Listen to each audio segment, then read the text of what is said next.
Programa Mandou Bem, com Jussier Ramalho. Oferecimento: Herbamed, o futuro da qualidade de vida. Santa Limpeza, a solução em higiene para sua casa e escritório. Supercop Supermercados, dedicação de quem lhe conhece de perto.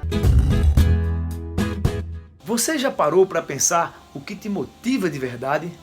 O que faz você levantar todo dia bem cedo e ir em busca dos seus sonhos? Será apenas dinheiro, saúde ou qualidade de vida? O Mandou Bem desta semana convidou um dos grandes articulistas do Brasil, o administrador e professor Stephen Kanites, que vai nos dar alguns conselhos com a sua visão global de como administrar e sair de uma crise. O Mandou Bem está no ar.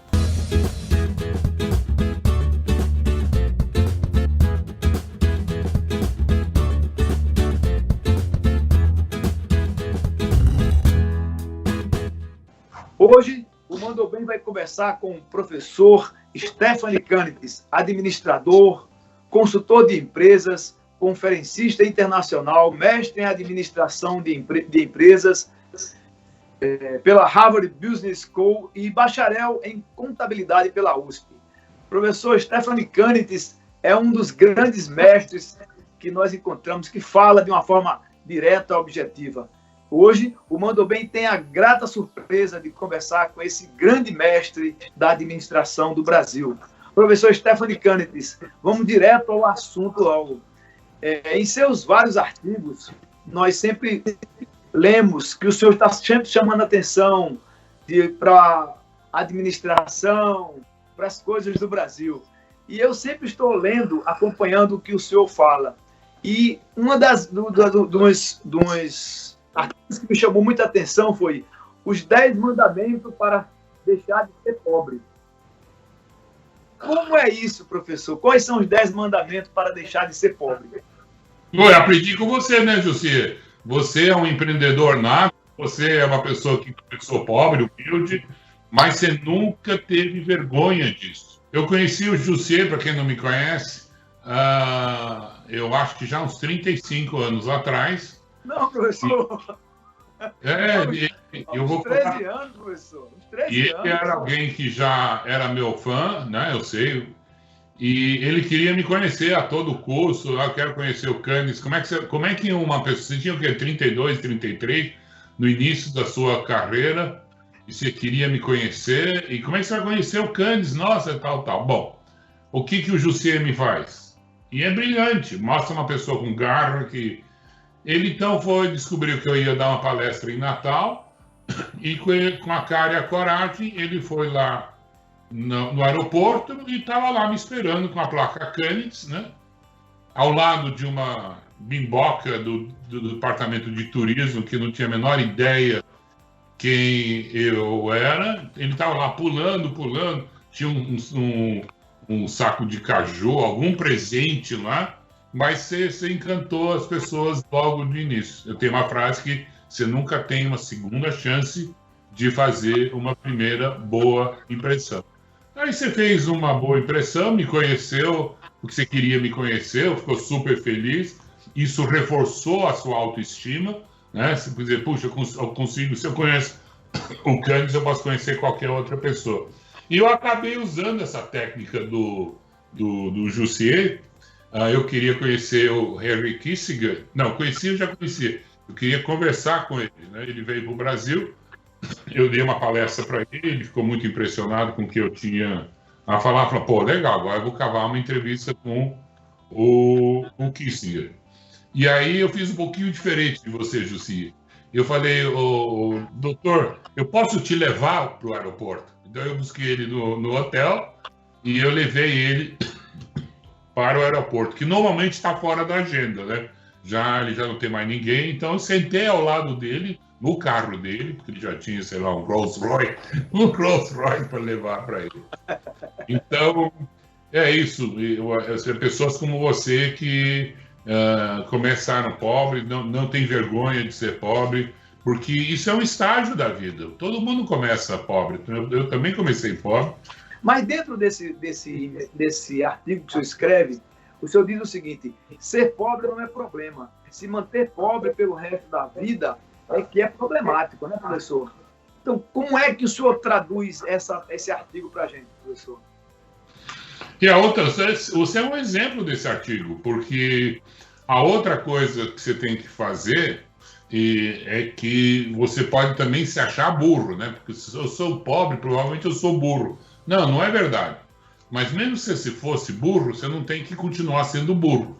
Uma das coisas que você pode fazer é ouvir os mais inteligentes do que você. Você tem que começar a reconhecer que algumas pessoas são mais inteligentes, por isso eles são ricos, e seguir o caminho deles, né? A esquerda brasileira faz um serviço, presta um péssimo serviço aos pobres brasileiros com esse discurso de ódio, de que você tem que odiar os mais ricos, você tem que odiar aquele que tem dinheiro, você precisa destruir ele. Quantas vezes eu já ouvi morte à burguesia, eles querem a minha morte, porque só porque eu era pobre e consegui uma casa de praia, nossa, ele tem uma casa de praia, então ele tem que ser morto. Não, você tem que ouvir essas pessoas e não ter vergonha de perguntar se é humilde. Você foi humilde, sem dúvida alguma, você não chegou lá, você vai conversar comigo, tá? Você me convidou para almoçar também, você me pagou o almoço provavelmente caro, mas tudo bem, não deixou que eu pagasse, mas é assim mesmo. Então você é um exemplo, diz, não, o Cânides é super inteligente, deixa eu aprender com ele. Como, vou te dizer, eu aprendi do Kissinger, eu fiz a mesma coisa que você, né? Muita gente me acha super inteligente, não, o cara é gênio, o cara é crânio. Não, eu também faço a mesma coisa. Se eu tenho alguém mais inteligente do que eu fico quieto, faço perguntas, aprendo e vou lhe contar um segredo da vida. Isso você pode, nas suas palestras, repassar, que me chama muito a atenção. Você já ouviu falar aquela frase que nunca revele o segredo do seu negócio, né? Esse tem que ser mantido em segredo, senão você vai ter concorrente. Bom, eu já conversei com dezenas de empresários na minha vida, por causa da minha profissão, em restaurantes, em hotéis, como chama, spas de emagrecimento. E eu sou muito perguntador. Eu sou curioso, eu prefiro ouvir do que eu falar. E você não acredita, José, quantas vezes o cara me conta o segredo do negócio dele. E ele fala, não, eu tenho uma revenda, patati patatá, mas o meu truque, Cânides, sabe qual é? Eu faço assim, assim, assado. E os meus concorrentes não perderam ao fazer assim. Eles não vendem a prazo, eles não dão coisas nesse nível. E eu fico impressionado, mas o que aconteceu? Porque eles são vaidosos, são pessoas vaidosas, eles adoram contar o segredo do negócio dele.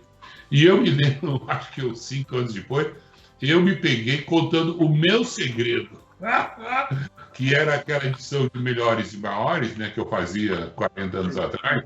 E o segredo daquela edição, que era uma revista, né, uma publicação, mas eu era o âncora da edição. A âncora como se vê em televisão, né? Mas eu era uma revista, mas que todo mundo sabia que eu estava por trás dessa revista.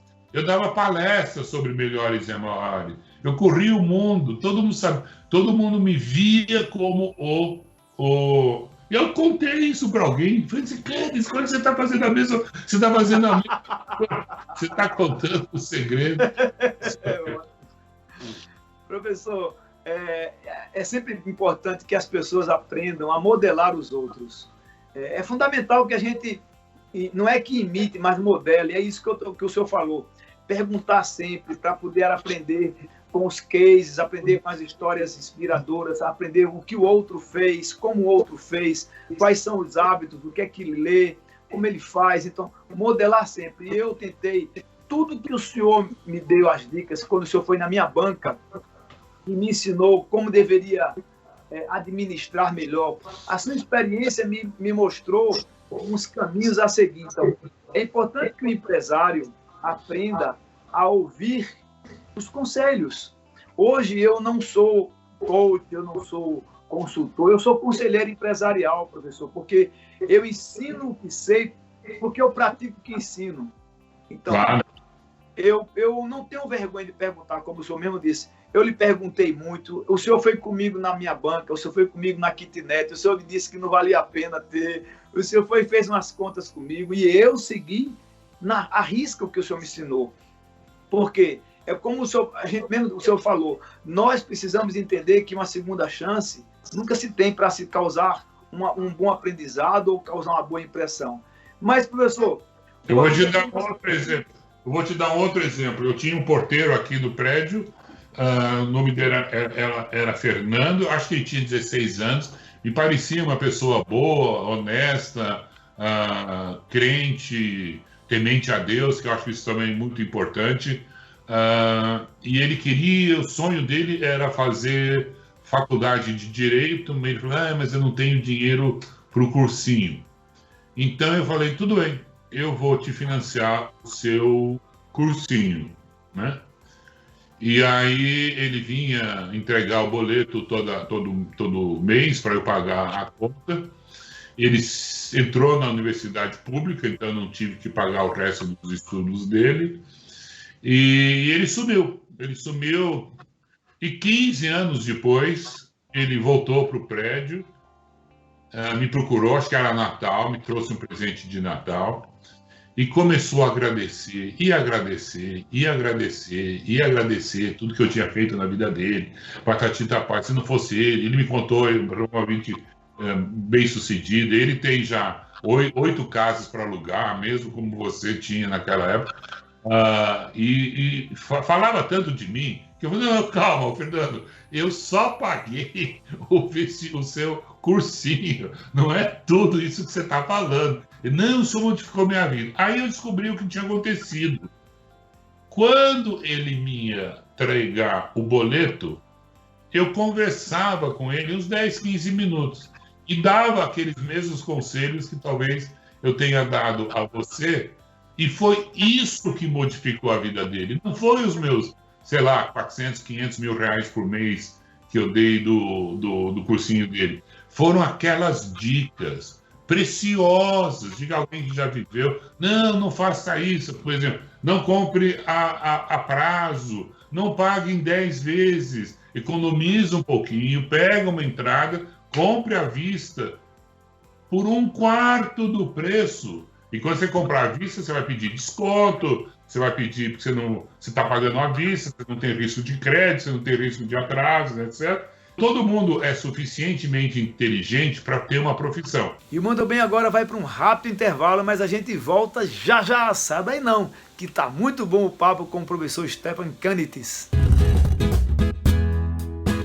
Depois de certa idade, as atividades do dia a dia não é mais uma tarefa fácil. Dói o joelho, dói o quadril, dói tudo. Conheça a Flex Gold, com vitaminas, colágeno tipo 2, atua na reconstrução da cartilagem, das articulações, para você ter uma vida sem dor. Na compra do kit Flex Gold, você paga um e leva outro frasco de graça. Turnas juntas vai de Flex Gold nas melhores farmácias do Brasil. Tá na hora de economizar com o Supercop Supermercados. Conheça os nossos dias promocionais e aproveite toda a semana. Na Terça da Carne você garante o sabor do nosso açougue direto para sua mesa. No Quinta-feirão você encontra as melhores frutas, legumes e verduras da região e leva mais saúde para a família. Temos também uma verdadeira explosão de ofertas com preços arrasadores para você encher o carrinho. Tá esperando o quê? Abasteça sua casa com o máximo de qualidade. Supercop Supermercados, dedicação de quem lhe conhece de perto. Agora, a limpeza de sua casa ou escritório ficou mais fácil. Chegaram os produtos Santa Limpeza. São luvas, panos umedecidos, microfibras esfrega e seca e o incrível pano esponja que não risca, não retém cheiro e super absorvente. Produtos multiuso e panos vegetais, além de buchas para banhos e limpeza facial. Produtos Santa Limpeza. Facilidade em higiene para sua casa ou escritório. Vendas, ligue 4106-1560. E o Mandou Bem está de volta conversando com o professor Cânites. Mudando agora o foco para esse mundo que nós estamos vivendo. Nós estamos passando um momento, uma pandemia no Brasil. Quem controlará as nossas vidas daqui para frente, professor? É um dos artigos que o senhor escreveu, né? O Robert Kennedy dizia: eu sonho coisas que nunca existiram. E por quê? E pergunto, por que não? É um artigo que o senhor escreveu também. E aí o senhor diz, qual a diferença entre sonhadores e progressistas? Então, quem controlará nossas vidas e qual é a diferença de um sonhador para um progressista? Isso foi um artigo, não sei por que eu peguei. Eu pus na boca do Robert Kennedy, mas esses jovens, esse artigo eu escrevi para esses jovens de esquerda, com 16 anos, como a Greta, né? A tal da Greta, com 16 anos, ela quer mudar o mundo. Eu começo a tremer na base, quando um jovem de 16 anos, que não está fazendo faculdade, ou está no centro acadêmico o tempo todo, fazendo política estudantil, não estudando medicina, não estudando engenharia que ele deveria estar estudando, como o Serra, né? O Serra se formou supostamente em engenharia da Poli, foi preso lá em Ibiúna porque não sabia organizar sequer uma assembleia estudantil. Então, eu digo para os jovens, olha, se você tem 16 anos, pare de pensar em mudar o mundo, você é um perigo. E esses políticos que incentivam os jovens de esquerda a quererem mudar o mundo, vocês vão destruir o mundo, como destruíram a Rússia, como destruíram Cuba, como destruíram Venezuela, etc. Então, quando você tiver 16 anos de idade, tente mudar o seu bairro. E se você for bem-sucedido, aí tente mudar a sua cidade sendo prefeito. E se você for super bem-sucedido, tente mudar o estado sendo deputado estadual e federal. E talvez aos 60 anos você estará apto a mudar o mundo e provavelmente você nem vai querer mudar, porque você já terá consciência suficiente que nós temos os limites nossos de influência, né? Agora, por isso que eu criei aquele site voluntários.com para esses jovens que querem, entre aspas, mudar o mundo, comecem mudando o bairro, porque eu fiz um site que chama-se voluntários.com.br, se vocês puderem dar o link, para o jovem ser voluntário numa entidade beneficente, ajudando o pobre, o tetraplégico, o paraplégico, gente que realmente precisa, né? E tente mudar a vida deles antes de você mudar o mundo. Esse é o último, esse é um documento, já é uma pesquisa, esse não é um artigo que eu distribuí para a Fiesp, entreguei para o governo, para o Guedes, etc., que é basicamente um indicador que existe aí, ninguém fez esse trabalho de coletar. Eu coletei o índice de liquidez corrente publicado pelas empresas brasileiras, especialmente as 500 maiores empresas brasileiras. E o índice de liquidez corrente, pegando o ativo, você pode ver que quanto dinheiro que ela tem para pagar o passivo dela. E, obviamente, o índice de liquidez tem que ser maior do que 1. Né? Você tem que ter mais dinheiro do que dívidas a pagar. E num Covid, isso é importante, porque se as empresas pararam, claro que a maioria não parou 100%, então tem esse detalhe. Mas se pararam 100%, em 180 dias, todo esse capital que eles tinham para pagar suas dívidas acabou, né? Então, em setembro, daria... Porque os balanços que eu tenho eram de janeiro. Então, eu consegui fazer um cálculo que, a partir de setembro, mês que vem, 50% das maiores empresas brasileiras não têm suficiente reservado para pagar suas dívidas. Isso é uma claridade, porque são as maiores empresas. Imagine como é as pequenas e médias empresas. E os empresários, nós sabemos que os pequenos empresários, os microempresários e até os MEIs, que são os microempreendedores individuais, muitas vezes eles não conseguem se planejar para poder atravessar uma situação. Eles não se planejam, eles confundem apurado com lucro, eles misturam o dinheiro do caixa da empresa com as despesas pessoais. E é importante demais que os empresários que estão nos ouvindo, as pessoas que estão começando seus negócios nos ouvindo, eles passem a entender que gerir o negócio, administrar um negócio, como eles chamam, tomar conta do negócio, é preciso saber dividir, que ele não é o dono do dinheiro, o dinheiro é da empresa e não dele. Então, qual é o conselho que o senhor dá para o empresário ele se preparar melhor para que isso não venha acontecer? Porque a chuva, quando vem, é para todos, mas quem sabe nadar, quem se prepara, que aprende a nadar, não se afoga. Então, você respondeu, Jussier. Você acabou de sugerir para eles fecharem suas empresas e começarem a estudar administração. Por isso que eu luto para que as pessoas aprendam a administração de empresas antes de abrir um negócio. Eu estou lutando isso há mais de 40 anos. Eu não sei se você sabe, mas o Getúlio Vargas fez a Lei 7.988 de 1946, onde no artigo 9, ele rezava, a partir do ano letivo de 1946, encerra-se todos os cursos de administração desse país. Ele fechou, ele proibiu o ensino de administração de empresas, administração financeira, de análise de crédito, de fluxo de caixa, de análise de balanço, tudo aquilo que você acabou de falar, foi proibido de ser ensinado.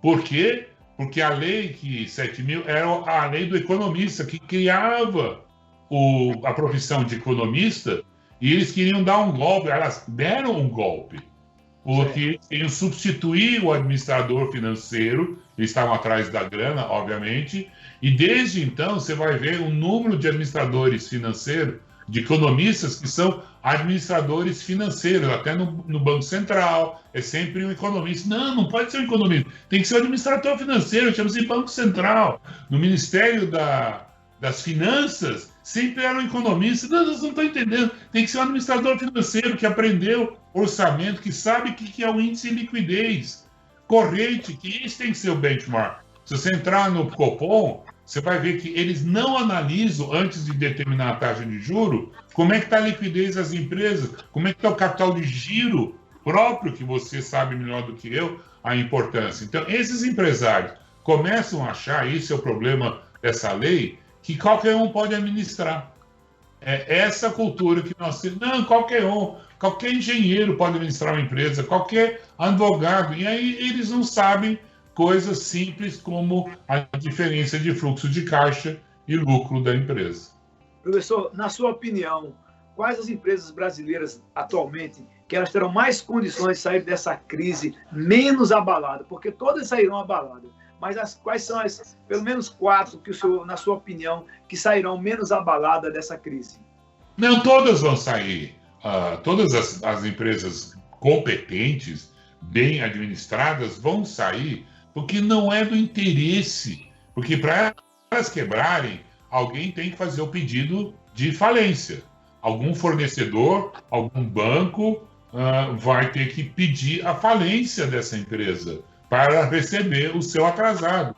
Mas se o seu cliente é uma boa empresa, é uma empresa sensacional, você não vai exigir, você não vai querer, você vai perdoar a dívida, você vai fazer algum rolo, porque ele é seu cliente.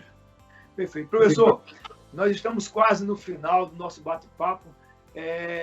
Qual o conselho que o senhor daria para as pequenas empresas que conseguiram passar por essa avalanche toda e que continuam com as suas portas abertas? Daqui para frente, qual o Brasil eles poderão encontrar? Olha, o maior erro que essas empresas pequenas fazem é acharem que vão entregar essa empresa para o filho. Eu sei de vários empresários cujo sonho é deixar aquela empresa para o filho dele, que não está nem aí, está querendo fazer uma outra coisa, está querendo fazer uma outra carreira de vida, mas o pai quer deixar a empresa para ele, e pior, e não deixa ele comandar a empresa. O pai já está com 75, o filho está com 55, e o pai, não, um dia essa empresa será sua. Esse é um erro. E eu vejo vários pequenos empresários começando a afundar, que o cara já está com 55, está com 62, e ele já está começando a não ter mesmo pique, nem quer ter o mesmo pique. Então eu sempre digo, não deixe uma empresa para o seu filho, deixe capital para o seu filho. Começa a desinvestir da sua empresa, comece a descapitalizar a empresa e dê dinheiro para o seu filho. Dê R$1 milhão para o seu filho do que uma empresa que vale 5 milhões, mas está em queda flagrante porque ela é pequena, não chegou a ser uma média empresa. Se sua empresa não chegou a ser, ao longo de 30 anos, uma média empresa, esqueça, caia fora, mas deixe capital para o seu filho. Não faça como muitos empresários fazem, vão sugando prejuízo até perderem o capital inicial.